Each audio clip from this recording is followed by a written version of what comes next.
Oratio Imperata, sa ngalan sa Amahan, sa Anak ug sa Espiritu Santo. Amen.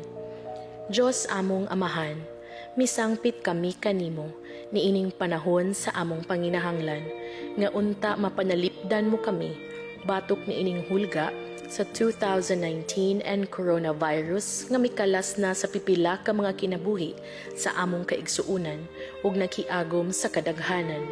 Nangalyo po kami sa imong grasya alang sa mga tao nga gitahasan sa pagtuon sa hinungdan niining maong virus na nagdala sa makalilisa nga sakit.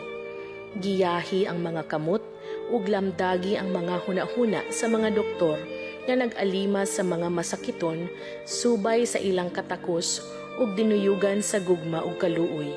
Kanila usab nga mga kawani sa lokal ug nasudnong pangagamhanan ug kanilang mga pribado nga mga ahensya nga nangita sa kasulbaran sa maong epidemya. Mahatagan unta sila sa imong Dios nung lamdag. Nangalyo po usab kami kanila nga nahiagom sa maong epidemya. Mahatag unta pagbalik ang kapiskay sa ilang panglawas.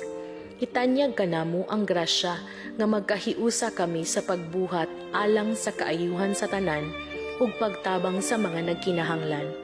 Kini among gipangayo pinaagi sa among Ginoong Hesukristo, imong anak nga nagpuyo ug naghari uban kanimo diha sa kahiusa sa Espiritu Santo, Dios hangtod sa kahangturan. Amen. Maria, panabang sa mga Kristiyanos, iampo mo kami. San Rafael Arcangel, iampo mo kami. San Roque, iampo mo kami. San Lorenzo Ruiz, iampo mo kami. San Pedro Calungsod, iampo mo kami. Sa ngalan sa Amahan, sa Anak ug sa Espiritu Santo. Amen.